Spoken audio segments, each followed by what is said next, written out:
ನಮಸ್ಕಾರ ಕಣ್ರಯ್ಯೋ, ನಮಸ್ಕಾರ ಎಲ್ಲ ಜನಗಳಿಗೂ ನಮಸ್ಕಾರ. ಈಗ ಇನ್ನೊಂದು ಹೊಸ ಸುದ್ದಿ ಬಂದ್ಬಿಟ್ಟದ. ಜನಗಳು ಮದುವೆ ಆಗಿ ಕಂಡು ಹಿಡ್ತಾರೆ, ಚೆನ್ನಾಗಿದ್ರು 5 ವರ್ಷ 10 ವರ್ಷ ಆದರೂ ಮಕ್ಕಳಿಲ್ಲ ಅಂತ ಬಡ್ಕೊತಾ ಇದ್ರು. ಇದು ಇನ್ನೊಂದು ಬಂದ್ಬಿಟ್ಟದ ಟೆಕ್ನಾಲಜಿ. ಯಾವನಪ್ಪ ಹಸಿನ್ ಎಂಥೋ ಅಲಿ ಗಲಿ ಏನೋ ವಿಜ್ಞಾನಿ ಬಂದು ಟೆಕ್ನಾಲಜಿ ಹೆಂಗೆ ಕಂಡು ಹಿಡ್ದನ ಅಂತಂದ್ರೆ ಆ ಲ್ಯಾಬ್ಲೇ ಮಕ್ಕಳು ಮಾಡ್ಬೋದಂತ ಅಂಥ ಪರಿಸ್ಥಿತಿ ತಂದುಬಿಟ್ಟನ. ಏನು ಮಾಡೋದು? ನಮ್ಮ ದೇಶ ಇನ್ನೂ ಏನೇನು ಮಾಡಬೇಕು ಅಂದ್ಕೊಂಡಿದ್ದು. ರಬ್ಬರ್ ಹಣ್ಣು ಬಂತು, ಮೆಡಿಸನ್ ಫುಡ್ಗಳು ಬಂತು, ಇದರಿಂದ ಎಲ್ಲರ ಆರೋಗ್ಯನ ಹಾಳಾಯ್ತಾ ಕೂತಾವ. ಈಗ ಲ್ಯಾಬ್ಲಿ ಮಕ್ಕಳು ಮಾಡ್ಕೊಳ್ಳೋಂಥ ಪರಿಸ್ಥಿತಿ ಬಂದ ನೋಡಿ ನಮ್ಮ ಜನಗಳಿಗೆ.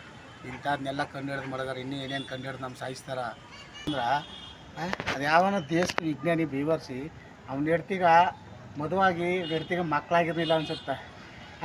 ಇಂಥ ಕೆಲಸನೆಲ್ಲ ಮಾಡ್ತಾರಲ್ಲ, ಲ್ಯಾಬ್ಲಿ ಯಾರಪ್ಪ ಮಕ್ಕಳು ತಯಾರಿಸೋದು? ಇದನ್ನೆಲ್ಲ ಕಂಡು ಹಿಡ್ದನೆಲ್ಲ ವಿಜ್ಞಾನಿ. ಎಂಥ ಕಾಲ ಬಂದ ಅಂತಂದ್ರೆ ಲ್ಯಾಬ್ಲಿ ಮಕ್ಕಳು ಕಂಡು ಹಿಡ್ಬೋದು. ಆ ಮಕ್ಕಳು ಯಾವ ರೀತಿ ಇರಬೇಕು, ಅವ್ರ ಕಣ್ಣಿಗೆ ಮೂಗಿಯಾಗೆ ಕಾಲು ಹೆಂಗಿರಬೇಕು, ಅವ್ರ ಬುದ್ಧಿ ಹೆಂಗಿರಬೇಕು, ಈ ಥರ ಜನ್ರೇಷನ್ ಕಂಡು ಹಿಡಿದ್ರೆ ಇನ್ನೊಂದು 10 ವರ್ಷದೊಳಗೆ ಮದುವೆ ಮಾಡ್ಕೊಳ್ಳೋರ್ಗೆ ಮಕ್ಕಳ ಬಗ್ಗೆ ಯೋಚನೆನೇ ಇರೋಲ್ಲ. ಆರಾಮಾಗಿ ಲ್ಯಾಬಲ್ಲಿ ಮಕ್ಕಳು ಮಾಡ್ಬೋದು ಅಂತ. ಅದು ಯಾವ ರೀತಿನಾ ಬನ್ನಿ ತೋರಿಸ್ತೀನಲ್ಲ ವಿಡಿಯೋನ.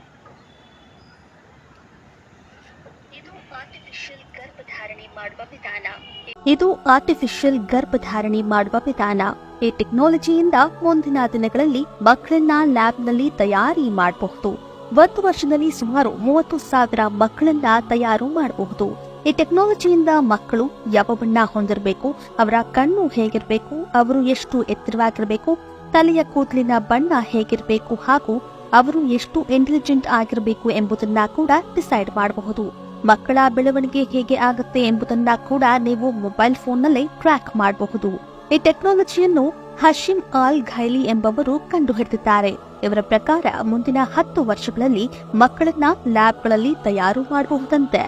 ನೋಡಿದ್ರೆ ಇಲ್ಲ ವಿಡಿಯೋನ, ಈ ಥರ ವಿಡಿಯೋ ಮಾಡಿಬಿಟ್ಟು ನೋಡ್ಕೊಂಡು ನನಗೆ ಬೇಜಾರಾಗೋಯ್ತು.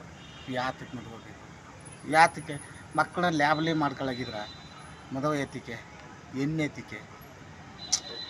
ಇಂಥ ಕಾಲ ಬಂತಲ್ಲ. ಯಾವನೋ ಹಸೀಮ್ ಅಲಿ ಗೈಲ್ ಅನ್ನೋ ಒಂದು ವಿಜ್ಞಾನಿ ಈ ಥರ ಕಂಡು ಆ ಮಕ್ಕಳು ಗರ್ಭಧಾರಣೆ ಮಾಡೋವಾಗ ನಾ ಮೊಬೈಲೇ ಟ್ರ್ಯಾಕ್ ಮಾಡ್ಬೋದು ಅಂತ ಇಂಥವನ್ನೆಲ್ಲ ಕಂಡು ಹಿಡಿದಾರೆ.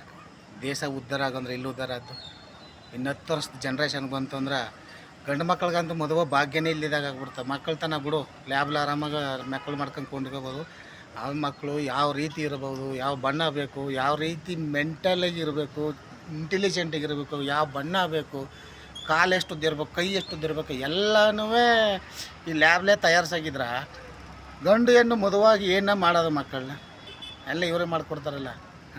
ಇನ್ನೆಂತೆಂಥ ಕಾಲ ಬಂದ, ಇನ್ನೇನು ದೇಶ ಉದ್ಧಾರ ಆಗದ್ದ? ಇವೆಲ್ಲ ಆಗೋದು ಬದಲು ದೇಶ ಪ್ರಳಯ ಆಗಿ ಎಲ್ಲ ಭಸ್ಮಾಗಿ ಹೊಂಟೋಗ್ಬಿಟ್ರೆ ಸಾಕು ಅನ್ಸುತ್ತೆ. ಕರ್ಮ ಇವೆಲ್ಲ.